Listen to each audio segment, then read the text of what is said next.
Hello dear students, इस video में हम कक्षा 8 का जो आपका मैथ्स का चैप्टर नंबर 12 है घातांक और घात, इस चैप्टर को हम इस वीडियो में करेंगे। ठीक है, तो सबसे पहले हम ये समझते हैं कि जो हमारा चैप्टर का नाम है घातांक और ये घात, इनका क्या मतलब है। तो जैसा कि आपने वर्ग और वर्गमूल वाले चैप्टर में पढ़ा हुआ है कि जो हमारा किसी भी संख्या का वर्ग हमें लिखना होता है तो हम वो कैसे लिखते हैं। जैसे हमें 4 का वर्ग लिखना है तो हम इसको कैसे लिखेंगे, इस तरह से 4 लिख के और इसके ऊपर छोटा सा हम 2 लिख देते हैं, तो ये हमारा पढ़ा जाता है 4 का वर्ग। ठीक है, तो इसको सॉल्व करते हैं। तो हमारा कैसे सॉल्व किया जाता है, 4 के वर्ग का मतलब होता है कि 4 का 2 बार लिख के और इसका गुणा करना, तो ये आ जाएगा 16, यानी 4 का वर्ग 16 हो गया। ठीक है, इसी तरह से जैसे हमें 8 का वर्ग लिखना हो तो हम कैसे लिखेंगे, 8 लिख के इसके ऊपर छोटा सा 2 लिख देते हैं। तो इसको हम कैसे सॉल्व करेंगे, 8 को 2 बार लिख के इस तरह से गुणा में और गुणा कर देंगे तो 64 आ जाएगा, यानी 8 का वर्ग 64। इसी तरह से आपने घन और घनमूल वाले चैप्टर में पढ़ा हुआ है कि जब भी हमें किसी भी संख्या का घन लिखना होता है तो हम कैसे लिखते हैं, उस संख्या को हम लिख देते हैं। जैसे हमें 5 का घन लिखना है तो 5 को लिखेंगे और इसके ऊपर छोटा सा इस तरह से घन लिख देते हैं, यानी कि 3 लिख देते हैं, तो ये 5 का घन पढ़ा जाता है, यानी कि क्यूब। तो इसको कैसे सॉल्व करते हैं हम, इसके ऊपर यहाँ पर घन है, ठीक है, यानी कि ये जो 5 है ये हमारा 3 बार इस तरह से गुणा में लिखा जाएगा। तो इसको गुणा करेंगे तो 125 आ जाएगा, यानी 5 का घन 125। ठीक है, इसी तरह से जैसे हमें 2 का घन लिखना है तो 2 लिखेंगे और इसके ऊपर छोटा सा 3 लिख देंगे, तो ये 2 का घन हो गया। तो इसको सॉल्व करेंगे तो 2 हमारा 3 बार लिखा जाएगा और गुणा कर देंगे तो 8 आ जाएगा, तो ये हमारा 2 का घन है। तो ये आपने पहले पढ़ा हुआ है। अब देखिए जैसे कि यहाँ पर हमारा ये जो 4 का वर्ग है, तो इस चैप्टर में जो हमारा इस संख्या का ये वर्ग लिखा हुआ है इसी को हम कहते हैं घातांक। ठीक है, क्या कहते हैं हम इसको, घातांक कहते हैं इस चैप्टर में। और जो हमारा ये 4 है जिसके ऊपर ये घातांक लिखा हुआ है, तो इस 4 को हम कहते हैं आधार। ठीक है, आई होप आपको इतना समझ में आ गया। जैसे देखिए एक दूसरा एग्जांपल लेते हैं, जैसे ये 10 है और इसका यहाँ पर जो पावर है यहाँ पर देखिए 24 है, इसको हम पावर इंग्लिश में कहते हैं और हिंदी में घात कहते हैं। ठीक है, तो ये जो हमारा 24 है ना, इसी को हम कहते हैं घातांक। क्या कहते हैं, घातांक। और जो ये 10 है जिसके ऊपर ये 24 लिखा हुआ है, इसको हम कहते हैं आधार। आई होप आपको अब अच्छे से समझ में आ गया है। तो देखिए ये हमारा होता है आधार और ये होता है घातांक। अब इसको हम पढ़ते कैसे हैं, इसको हम पढ़ते हैं 10 की घात 24। देखिए पढ़ने के लिए हम ये घात यूज करते हैं और जो ये लिखा हुआ है इसको हम कहते हैं घातांक, यानी कि इसको हम घातांक यूज करते हैं। तो आई होप आपको अब इतना समझ में आ गया है। अब देखिए सबसे पहले यहाँ पर अभी तक हमने क्या देखा कि जो हमारे यहाँ पर घात होती हैं वो सभी धनात्मक होती हैं, ये यहाँ पर आप देख सकते हैं, यानी कि प्लस में होती हैं। लेकिन इस चैप्टर में हमारा जो घात होती हैं वो माइनस में भी होती हैं, जैसे कि 10 की घात -3। तो ये हमारा जो इसमें घात है ये -3, ये क्या है, ऋणात्मक है, यानी कि माइनस में है। तो इसको सॉल्व करने के लिए सबसे पहले हमें इसकी घात को धनात्मक बनाना पड़ता है, यानी कि प्लस का करना पड़ता है। तो इसके लिए क्या करते हैं हम कि अगर हम इसकी घात को धनात्मक बनाना चाहते हैं तो इसको हम पलट के लिख देते हैं। कैसे, देखिए 10 की घात -3 है तो इसके नीचे कुछ भी नहीं है, तो हम क्या करते हैं कि 1 मानते हैं हमेशा। तो अब इसको अगर हम पलट देंगे यानी 1 ऊपर चला जाएगा और ये जो पूरा है ये नीचे आ जाएगा, तो हमारा जो घात है वो धनात्मक हो जाएगा। ठीक है, तो ये हमारा होता है रूल। अब देखिए इसको सॉल्व करेंगे तो ऊपर 1 ही रहेगा और नीचे क्योंकि 10 की घात 3 है इसीलिए 10 हमारा 3 बार लिखा जाएगा। तो ये 1 बटे में 10 का 3 बार गुणा करेंगे तो ये हो जाएगा 1000। तो 1 बटे 1000 यही हमारा इसका आंसर है। ठीक है, तो आई होप अब आपको समझ में आ गया। देखिए एक और एग्जांपल से समझते हैं, जैसे कि यहाँ पर हमारे पास है 5 की घात -4। तो इसको सॉल्व करना है तो इसके लिए सबसे पहले हमें इसकी जो घात है इसको धनात्मक करना पड़ेगा। तो इसके लिए क्या करेंगे, हम इसको भी पलट देंगे, इसके नीचे कुछ भी नहीं है तो हम 1 मान लेंगे और अब इसको पलटेंगे तो एक ऊपर चला जाएगा और ये जब नीचे आएगा तो इसकी घात धनात्मक हो जाएगी। अब इसको सॉल्व करेंगे तो ये 1, 5 की घात 4 है, इसीलिए 5 हमारा 4 बार लिखा जाएगा।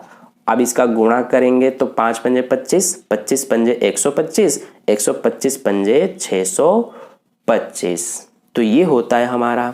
अब देखिए यहाँ तक आपने ये देखा कि जब भी कोई संख्या हो यानी कोई आधार हो और उसकी घात -3 हो तो हमें इसकी घात धनात्मक करने के लिए क्या करना पड़ता है कि इसको पलट देना पड़ता है।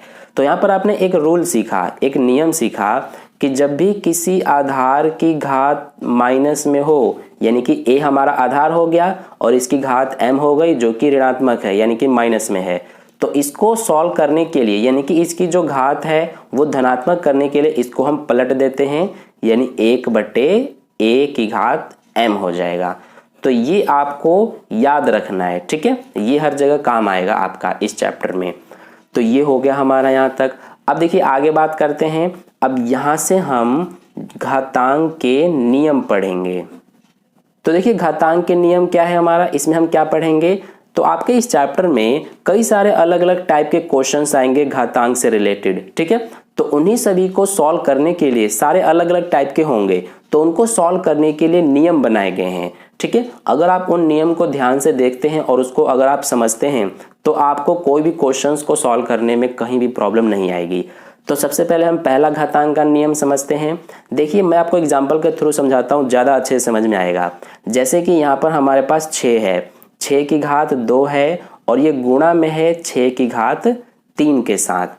तो जब इस तरह का सिचुएशन होता है कि जिसमें हमारा ये जो आधार हैं ये दोनों एक जैसी हो और घातें दोनों की अलग अलग हो और दोनों गुणा में हो, तो ऐसे सिचुएशन में हम क्या करते हैं कि दोनों आधार को एक बार लिख देते हैं और जो घातें हैं दोनों की उनको हम जोड़ देते हैं।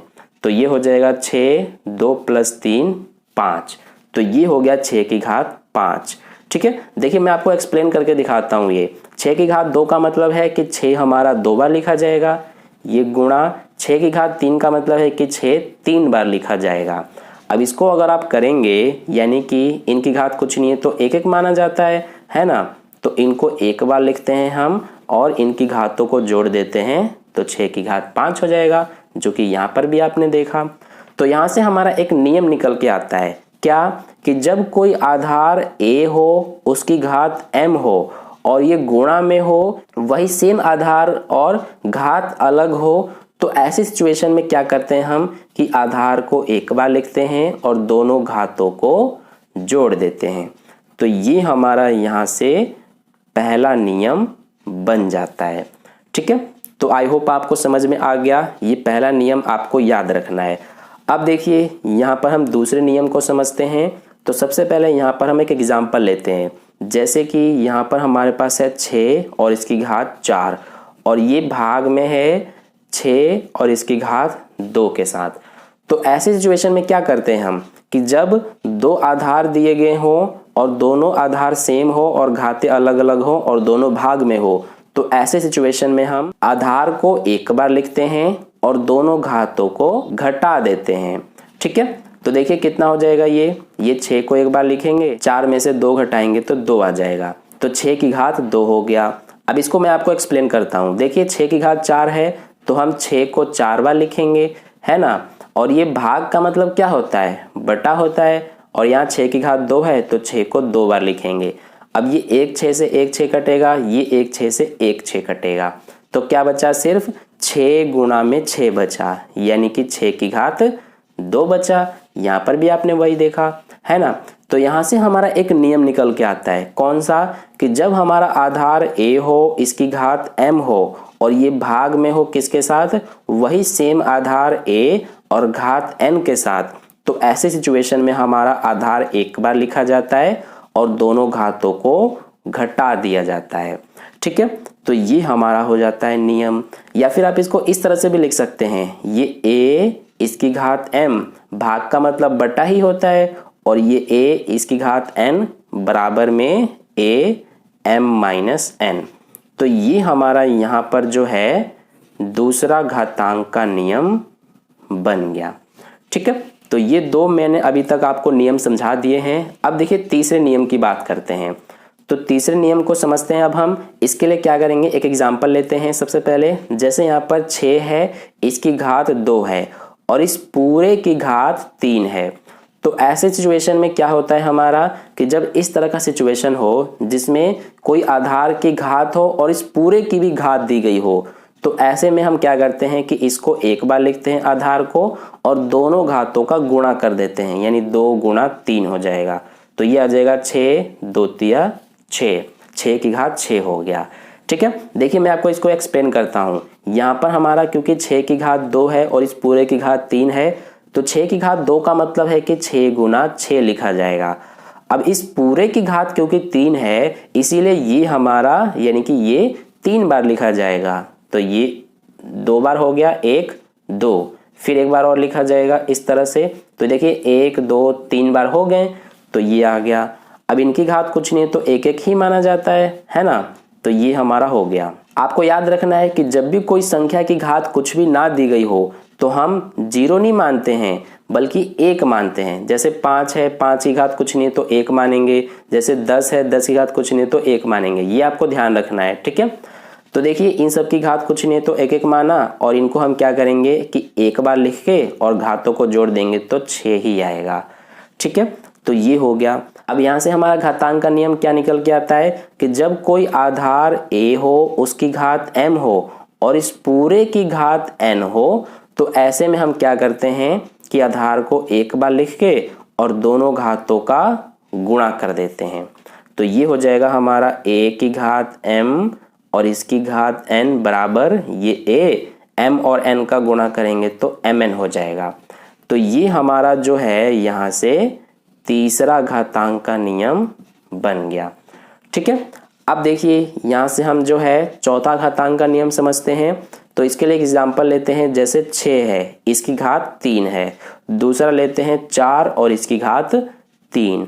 तो यहाँ पर आप क्या देख रहे हैं कि जो यहाँ पर 6 और 4 है ये दोनों आधार हैं, तो दोनों आधार इस बार अलग अलग हैं और इनकी घातें लेकिन इस बार सेम है। तो ऐसे में क्या करते हैं हम कि दोनों आधार जो हैं इनका हम कर देते हैं गुणा और घातांक जो है दोनों की उसको हम एक बार लिख देते हैं क्योंकि दोनों सेम सेम है। ठीक है, तो ये हमारा हो जाएगा 6 गुना 4 24 और इसकी घात 3। ठीक है, आई होप आपको समझ में आ गया। तो यहाँ से हमारा घातांक का क्या नियम निकल के आता है कि जब कोई आधार a हो, उसकी घात m हो और दूसरा आधार अगर b हो और उसकी घात भी m हो, तो ऐसे में क्या करते हैं हम कि इन दोनों का गुणा कर देते हैं आधार का, यानी a और b का। देखिए a और b क्यों है, क्योंकि दोनों अलग अलग हैं। इस बार यहाँ पर आपने देखा, तो इन दोनों को हम एक बार गुणा कर देते हैं और दोनों की घात सेम सेम है, इसीलिए इसको हम एक बार लिख देते हैं।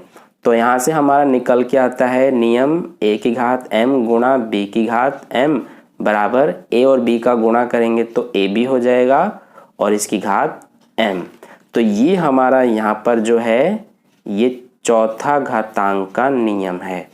ठीक है, तो आई होप आपको इतना समझ में आ गया। अब चलिए हम पांचवें घातांक के नियम की ओर बढ़ते हैं। तो देखिए पांचवा घातांक का नियम हमारा क्या है, सबसे पहले इसको हम समझते हैं। जैसे कि यहाँ पर 6 है, 6 की घात हमारा कितना है, मान लीजिए 4 है और ये भाग में है किसके साथ, 2 और इसकी घात 4 इसके साथ। तो ऐसे में क्या करते हैं हम, यहाँ पर आप क्या देख रहे हैं कि दोनों की जो आधार हैं वो अलग अलग हैं लेकिन घातें दोनों की सेम सेम है और दोनों भाग में है। तो ऐसे में क्या करते हैं हम कि देखिए इसको हम इस तरह से लिख सकते हैं, 6 की घात 4, भाग का मतलब होता है बटा और 2 की घात भी 4 है। तो इसको हम इस तरह से भी लिख सकते हैं 6/2 और इस पूरे की घात 4, क्योंकि देखिए 6 की भी घात 4 है, 2 की भी घात 4 है, तो दोनों की घात एक जैसी है, इसीलिए इनको हम एक बार लिख के ब्रैकेट में और यहाँ पर एक बार हम इनका घात लिख देते हैं। ठीक है, तो इसका मतलब इन दोनों का ही घात माना जाता है। तो ये हो गया। तो यहाँ से हमारा घातांक का क्या नियम निकल के आता है कि अगर हमारा a की घात m हो और ये भाग में हो किसके साथ, b की घात m के साथ, तो ऐसे में क्या करते हैं हम कि दोनों को इस तरह से a/b लिखते हैं और इसकी घात को एक बार लिख देते हैं। तो ये जो है ये हमारा यहाँ पर घातांक का 5वां नियम बन गया। ठीक है, अब लास्ट जो हमारा घातांक का नियम है वो भी हम समझ लेते हैं। देखिए ये बहुत ही इजी है। अगर आपको कोई भी संख्या दी गई हो, यानी कि कोई भी आधार दिया गया हो और उसका घात अगर 0 हो तो वो हमेशा 1 माना जाता है। जैसे 6 है, इसकी घात 0 है तो ये हमेशा 1 माना जाएगा। ठीक है, यानी कि 6 की घात 0 जो है ये पूरा 1 बन जाता है अगर कोई भी संख्या उसकी घात अगर 0 हो तो। जैसे दूसरा, जैसे 15 है, 15 की घात 0 है तो ये हमेशा पूरा 1 माना जाएगा। चाहे कोई सी भी संख्या हो, यानी कि कोई सा भी आधार हो, उसकी घात अगर 0 हो तो ये पूरा 1 माना जाता है। ठीक है, तो यहाँ से हमारा जो छठा घातांक का नियम निकल के आया वो ये निकल के आया कि अगर कोई भी आधार हो उसकी घात 0 हो तो ये 1 माना जाएगा। तो ये हमारा लास्ट यानी कि छठा घातांक का नियम है। तो मैंने आपको इस वीडियो में जितने भी घातांक के नियम है 6 वे सभी समझा दिए हैं। ठीक है, अब यहाँ पर एक और हमारा लास्ट टॉपिक बच गया जो कि है मानक रूप, जो कि आपका एक्सरसाइज 12.2 में इस टाइप के क्वेश्चंस आएंगे। ठीक है, तो देखिए मानक रूप क्या होता है ये मैं आपको समझा देता हूँ। जैसे यहाँ पर हमारे पास कोई एक संख्या है 4000, तो इसको हम इस तरह से लिख सकते हैं 4 गुणा में 1000, क्योंकि 4 का 1000 में गुणा करेंगे तो यही आएगा। अब देखिए जो ये 4 गुणा में 1000 है इसको हम इस तरह से भी लिख सकते हैं, 4 गुणा 1000 को हम 10 की घात 3 लिख सकते हैं, बिल्कुल लिख सकते हैं, क्योंकि 10 की घात 3 का मतलब है 10 हमारा 3 बार इस तरह से लिख के गुणा किया जाएगा, तो इसका गुणा करेंगे तो यही आएगा, है ना। तो जो हमने ये इस तरह से चेंज करके लिखा हुआ है 4000 को, तो इसी को हम मानक रूप कहते हैं, यानी कि स्टैंडर्ड रूप कहते हैं, स्टैंडर्ड फॉर्म। ठीक है, तो ये होता है हमारा मानक रूप। अब यहाँ पर आप देख रहे हैं कि इसमें हमारा जो ये घात है ये तो धनात्मक है, लेकिन कई सारे सिचुएशन में घात ऋणात्मक भी आ जाती है। कैसे, देखिए एक अलग एग्जांपल लेते हैं, जैसे 0.0004, तो इसको हमें स्टैंडर्ड फॉर्म में यानी मानक रूप में लिखना है, तो कैसे लिखेंगे। इसके लिए सबसे पहले हमें इसका ये पॉइंट हटाना पड़ता है, यानी कि दशमलव। तो दशमलव अगर यहाँ से हम हटाएंगे तो हमें क्या करना पड़ेगा कि भाग करना पड़ेगा कितने से, 1 लगा के दशमलव के बाद जितने अंक हैं उतने से। तो 4 अंक हैं इसीलिए 4 अंक लगा देंगे और ये भाग हो जाएगा। तो ऊपर अब सिर्फ 4 बचेगा क्योंकि दशमलव हट गया, तो ये हो गया। अब इसको हम किस तरह से लिख सकते हैं, 4 बटे में यहाँ पर ये कितना है 10,000 है, तो हम इसको 10 की घात 4 लिख सकते हैं, बिल्कुल लिख सकते हैं। अब यहाँ पर आप क्या देख रहे हैं कि बटे में हमारा ये 10 की घात 4 है, तो इसको हम ऐसे नहीं छोड़ते हैं, इसको भी ऊपर लेके जाते हैं। तो ये 4 ये जब ऊपर जाएगा तो गुणा में हो जाएगा, और 10 की घात 4 है, जब ये हमारा ऊपर जाता है तो इसकी घात माइनस में हो जाती है। ठीक है, यानी कि ऋणात्मक। तो इस तरह से 4 गुणा 10 की घात -4 यही स्टैंडर्ड रूप यानी कि मानक रूप है इस संख्या का। तो आई होप आपको समझ में आ गया कि स्टैंडर्ड फॉर्म यानी कि मानक रूप क्या होता है। तो आई होप आपको ये वीडियो अच्छा लगा है। जितने भी इस वीडियो में इंपॉर्टेंट टॉपिक थे वो मैंने आपको समझा दिया है। तो ये हमारा एक इंट्रोडक्शन वीडियो था इस चैप्टर का। बाकी जो क्वेश्चंस हैं वो हम नेक्स्ट वीडियो में करेंगे। आई होप आपको वीडियो अच्छा लगा है। अगर अच्छा लगा है तो लाइक कर देना, अपने दोस्तों के साथ भी शेयर कर देना, और अगर आप चैनल पर नए आए हैं तो चैनल को सब्सक्राइब करके बगल में जो बेल आइकन आता है उस पर ऑल नोटिफिकेशन पे क्लिक कर लेना, ताकि नेक्स्ट वीडियो जैसी अपलोड की जाए उसका नोटिफिकेशन सबसे पहले आपको मिल जाए। मिलते हैं फिर नेक्स्ट वीडियो में। धन्यवाद।